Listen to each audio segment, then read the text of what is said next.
Well, hello everybody, I am Spegtacular, the Silver Stack, and today I have 3 coins that I want to show you, 2 of which helps me to complete the gold challenge here in November 2022.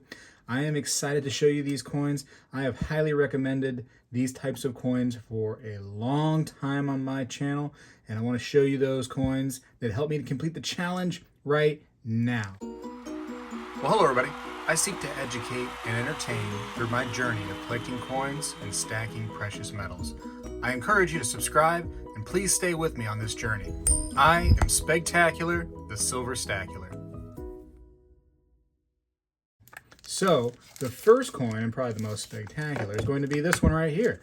1927 MS65 plus $20 St. Gaudens double eagle. Why is it in the plastic, you say? I know it's already in the slab, so I'm not going to take it out. I'm not going to take it out of the slab. I think that activity is foolish. I want to keep it in that slab right there, keep it pristine, because this coin and coin collecting is not just for me. At some point, somebody else is going to want to enjoy this coin, and I want them to enjoy it in the best condition possible. And hopefully that condition is MS65 plus in the future. But this coin right here, as you can see, is just absolutely stunning. It's a fantastic coin. The double laser light beam show that's going on the coin right there on the obverse right now is just fantastic. That luster is awesome to see in old pre-33 gold coins. And you know, I had mentioned years ago on my channel that I thought that the best possible gold that you could buy, and of course, I have people all over the world watching me, so sometimes this stuff is not as easy to get in different countries. But here in the United States, at the very least, pre-33 gold is fantastic. It was easy to get, let's be honest. It's changed a little bit. It's not so easy anymore. And every time I go to a coin shop, I ask them anything pre-33. They go, nope, that stuff gets eaten up as soon as it comes in. So I'm guilty of that too, because I'm in there after it. As soon as it pops up somewhere, I'm trying to grab it. I ended up getting this one online from somebody who I interviewed before on the show, Steven's Best Loot. So he was able to procure this for me and sent it to me, no problems. And I signed for it, my package, and out the door I was. And this is a great, great looking girl right here. Let's see if we can get a nice close-up of her. Man, I like it. I like it a lot. So while this coin right here is not exactly rare by any means, in 1927 Philadelphia has a little bit less than 3 million that were minted. But what makes this coin a little bit more special is the higher grade MS65 plus, where you're talking only a few thousand coins were graded higher in this particular year on this coin. So that's the fun part about coin collecting, is it's as cheap or as expensive as you want to go. And you can get a common coin like this right here in a higher grade, and the price starts to go up and up and up and up, because now collectors are getting basically a rarity in a coin that is a higher grade. So you can have a low mintage coin that is rare as long as it's a high grade, potentially. So kind of fun, and just makes coin collecting that much more interesting to me, I think.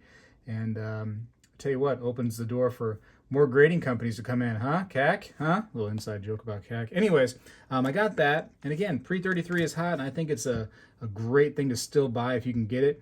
Unlike other coins out there that are maybe just bullion coins, you know, pre-33 has more history than like a silver eagle. Or a gold eagle, I should say. Let's continue talking about gold for a minute.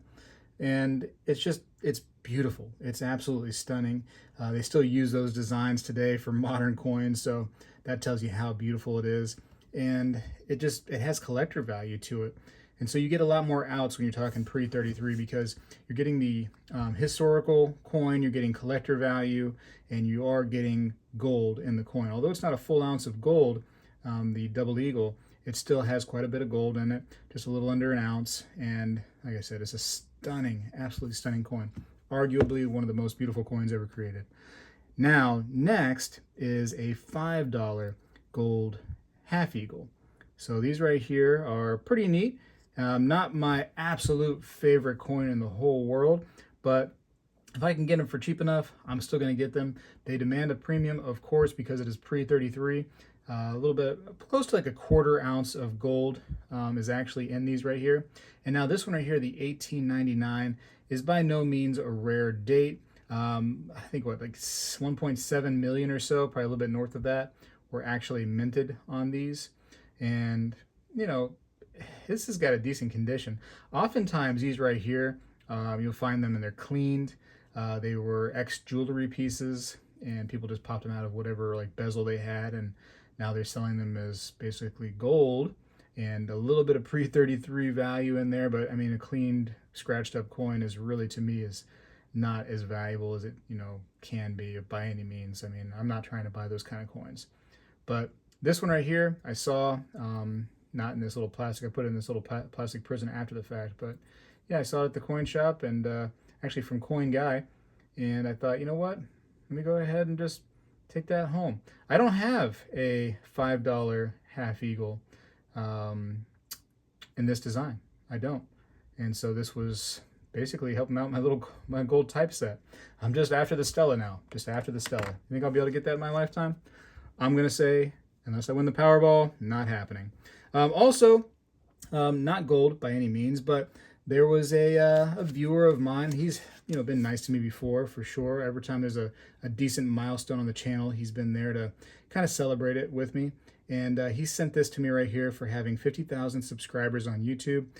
Grateful to George, who DustOffGO268, if you want to look him up on Instagram. You know, he definitely loves the Libertads. Loves the old style, loves the new style. He's a lot like me because we love Libertads so much. And so he was able to, nicely enough, send me one from his collection, this 2022 MS69 first release from NGC. Happy to have her. Happy to have these coins. You know, I love them so much, the Mexican Libertads. I adore these things. And I think that a lot of other collectors are loving Libertads too, especially the old style. They go fast. When those come into shops or when you see them online, those things are going quick. And these new Libertads, this new style, man, they're demanding a premium. Especially when you start getting the small sizes, like the 10th ounce and the 1/20th ounce. Those right there are crazy, crazy expensive.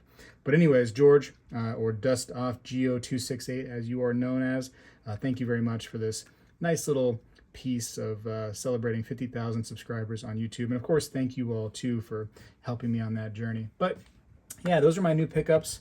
Gold for this month. So here we are in November, and I was able to complete the gold challenge, you know, over an ounce now with these two pieces. So happy enough that I was able to do that.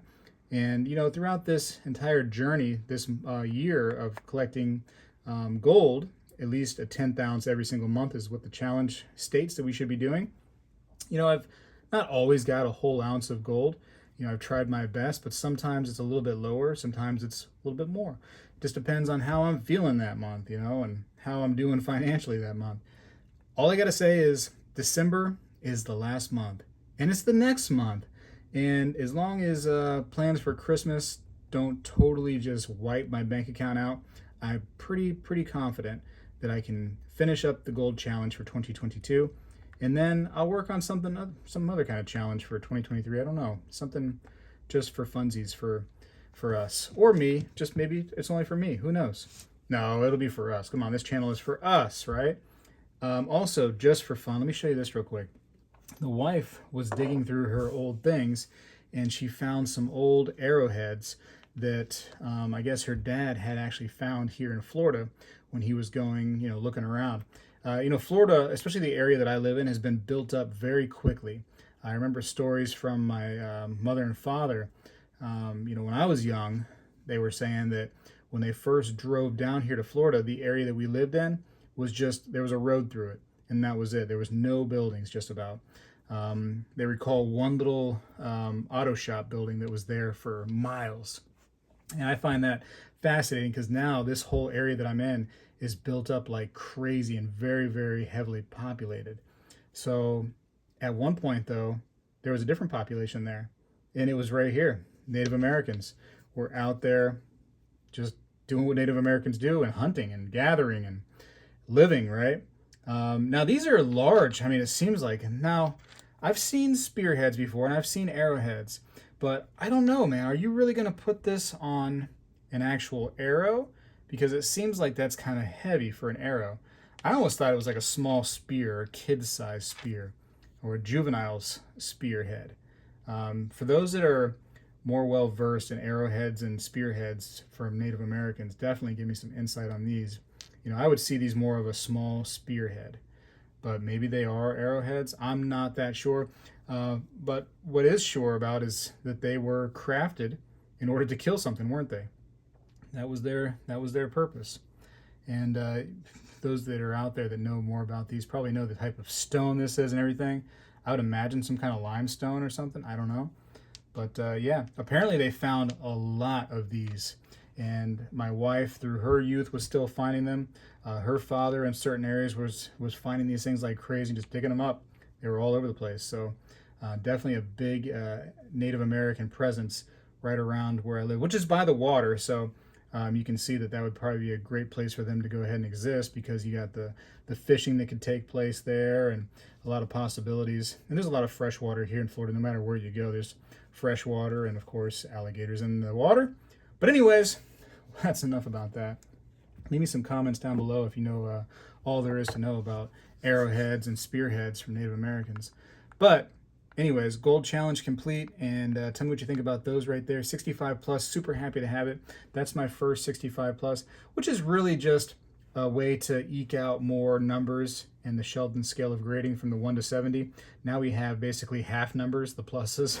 You know, it's kind of a neat thing, and kind of almost like a challenge towards the cat company that was doing the stickers, which I guess they're not going to do stickers anymore. That's going to be eliminated. So if you find some stickers on coins right there, you might want to grab them up, because they might be worth more in the coming days as almost a relic of the past. You know, that grading system of putting a sticker on a coin, meaning that it was kind of good for the grade.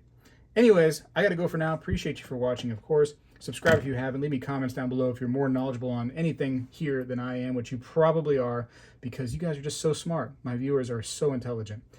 Spegtacular, appreciate you for watching, and is out.